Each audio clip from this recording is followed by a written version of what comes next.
Hi there, Old and Surly here. Today we're taking a look at a Republic brick set that I picked up recently. It is developed by a creator that goes by the name of MOC, and this is for sale, as I mentioned, on the Republic Bricks website as a set. It does include both the instructions and the pieces necessary to build it, so there is no having to go on BrickLink and search for your own particular parts. It goes for approximately $129 new. I did not pay that because I actually picked this up at a sizable discount as Republic Bricks is getting ready to move, so they are actually selling a lot of their static displays and items that they use for their photos on their website. They may be missing parts and things like that, so that was one of the risks. In this case, it was only missing a handful of small white pieces, which I had plenty of, and I got a great deal on it. And overall, I'm pretty impressed with the overall design and sizing and even cost of this particular one, but there are a few little annoyances that I did want to point out to any user that might be interested in picking up this particular set. So first off, we'll talk about some of the good things about this set. First of all, for the price, you're getting a very nice size display piece. This particular aircraft ends up being about 18 inches long from tip to engine in this particular configuration. These wings do actually swivel out and connect using a ball and socket joint into the rear facing configuration, and when you do that, that actually widens this particular set to about 20 plus inches wide. So if you wanted this to display it in that particular configuration, make sure you've got some shelf space if you plan on doing that. It's about 8 inches wide and about 4 to 6 inches tall, so it's a very compact, but compared to the Lego U-Wing, it is sizably larger. It's at least several inches larger in every aspect, and honestly, I think it's a far more accurate layout in that, for example, the pilot area, the cockpit, actually allows for two pilots side by side, as you see in the movie, whereas the Lego set only allows for one. It does claim on the instructions that you can fit up to 10 minifigures in the hold, and I believe you can do that. There are several seats in there, which I'll show you in a minute when we open up the canopy, as well as some standing areas, so you do have some very nice capability. It's not quite minifigure scale, but it's pretty darn close, all things considered. It goes together well. The instructions are very clear. I had no major issues with those instructions at all. Again, as I mentioned, all the parts were there. There were no issues with this particular set outside of a few small, basically greebling pieces that must have come off before it was packaged. So that I fully understood as it was coming in. If you order it from his set, from his site, you'll get a completely full set, and he's very good at replacing missing or damaged pieces according to the website. So now we're going to jump into a couple of the bad.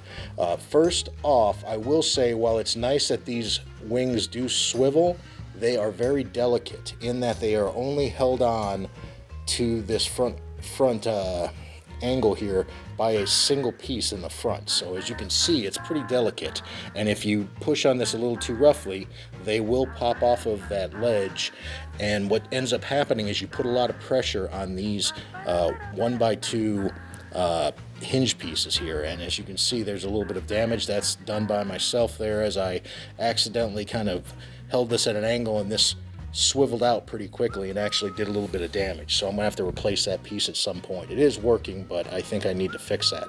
So if you are going to get this is definitely a display model. This is not something that you would want anybody that wanted to swoosh it around. This is not a play set by any means. This is definitely a display piece. When you do actually pull these wings back and lock them, it is very sturdy in that particular configuration. So there's no bad to that other than it's about 2 feet wide, which takes up a lot of space. The second bad that I have with this is the cockpit that I just mentioned a few minutes ago.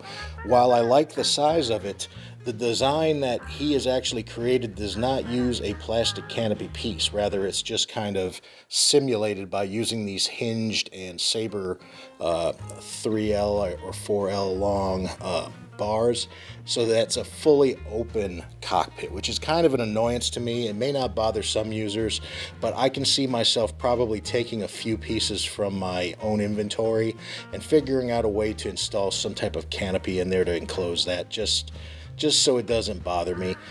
There are a couple of areas that are a little sensitive, which again tie into if this is a better display piece than it is a play piece. These particular sections are unhinged bricks, so these can pop off very easy if you put too much pressure on them. There's a couple of areas where things kind of mount together, and in particular, this particular area is not actually enclosed in the set. I actually enclosed this myself with a plate, and then added a couple of flats on there just to give it a little more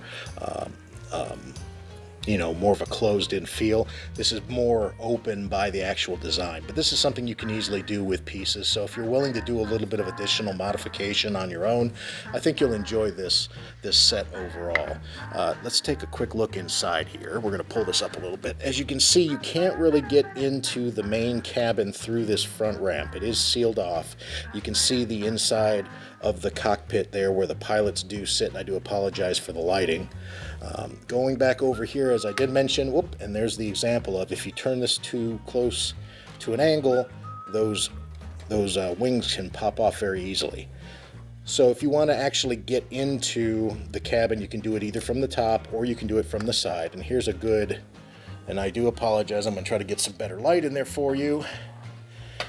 As you can see here, there are several side-by-side seats in there that you can mount minifigures on, as well as a couple of standing areas. With those snot bricks on the side, it does also allow you to display this with the side doors back, so you could actually have this on a MOC as in some type of action scene going on, and it would look pretty nice. But again, those are the only two parts that actually hold on these side pieces. So to me, that's a little bit of a negative because it's pretty reliant on that for the strength of holding those on. There's really not a lot going on here in the back as well. This piece essentially is static. Once you install this, there is no access to the back. It's a static rear door. Going into the top of the canopy, it's all held together, and I'll pull this off here. It comes off as one piece. And there we go again with that popping off. As you can see here, this comes off as one piece when you don't squeeze it, and there's a better look at the actual interior of it. So again, I can see you can hold 4, maybe in my mind another 2 or 3 there. So I think this is more realistically an 8 or 9 minifigure in total containment, and that's including the pilots. So, again, looking in here, you see a little bit better. There's not a major amount of detail to the cockpit. There's just some translucent bricks to imitate a cockpit display and things like that. So, it's got a little bit of interior detail, but again, if you're going to use this, it's probably going to be as a static on a display MOC somewhere.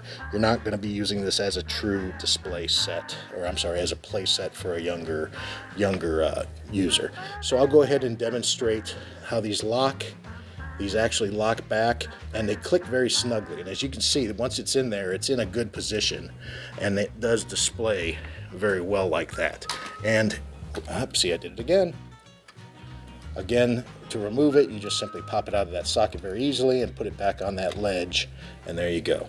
So for me, once I get this on the ledge and get it fully developed the way I want, I am not going to mess with this thing just out of fear of potentially, knocking some pieces around or maybe causing damage to these hinges in the future, once I actually kind of work on this cockpit a little bit.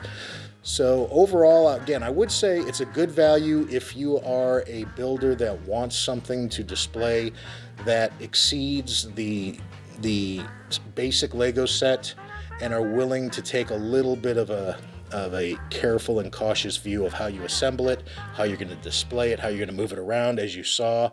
I think this is great for an adult builder, but not necessarily for a younger builder. If you give me a few moments, I'm going to pause, and then I'm going to show you how I actually tried to redesign this front cockpit to better fill in this overall section here. So I did want to mention one other thing before we go into the cockpit here. This is the U-wing with both of the wings fully extended in the back position, and it looks really, really nice, and it is a very sturdy design. However, it is a little bit back heavy in this particular configuration, so I would not move this around too much, because if you do, it's very easy to tip and fall over. I would almost say if you were going to display it in this particular configuration, I would probably add some additional bricks inside the hold of the ship to give it some extra front weight, because you're putting a lot of weight out many inches away from the main frame. So it is, again, going to be a little bit back heavy. So just keep that in mind if you decide that you want to display this in this particular configuration. So these are the additional parts that I pulled out of my inventory to try to reconstruct modification to that cockpit to enclose it. I will actually provide the actual parts I used if anybody's interested in the comments below. Just give me a second here. We're going to transition and you'll see the finished product. So here is the temporary fix that I came up with. I used a 4x6 basically car canopy. I added in a couple of additional pieces to give this a little bit more reinforcement and brought out this whole structure a little bit. I'm going to remove both of those hinged arms, as you saw there, that were kind of simulating holding up this entire cockpit piece. And I think it does a better job, in my mind, at least from a distance, of making this look more like a complete cockpit. It's still got some open areas. And I'm thinking that maybe an actual 2x4 piece in its entirety might look better there, or I may have to figure out maybe some ways to better refine these side pieces. But I think for my uses in my display, I think it'll be, you know, pretty much appropriate there. So that's just an idea for anybody that perhaps wants to jump out of that open cockpit design that it comes stock with and come up with something a little better. So again, you know, it's got a few warts to it, but I think it's a very nice display piece. Just have to be patient with it. Expect a few things that come with MOCs, where they are not always as sturdy as perhaps an actual Lego set would be, but you're sacrificing sturdiness to get more realistic designs and sizes. So just bear that in mind when you're taking a look at this. So thanks again for watching. If you have any comments or questions, please feel free to reach out. I always love to answer those questions and give any extra details I can. Again, thanks for watching. This is Old and Surly saying have a great day and keep building.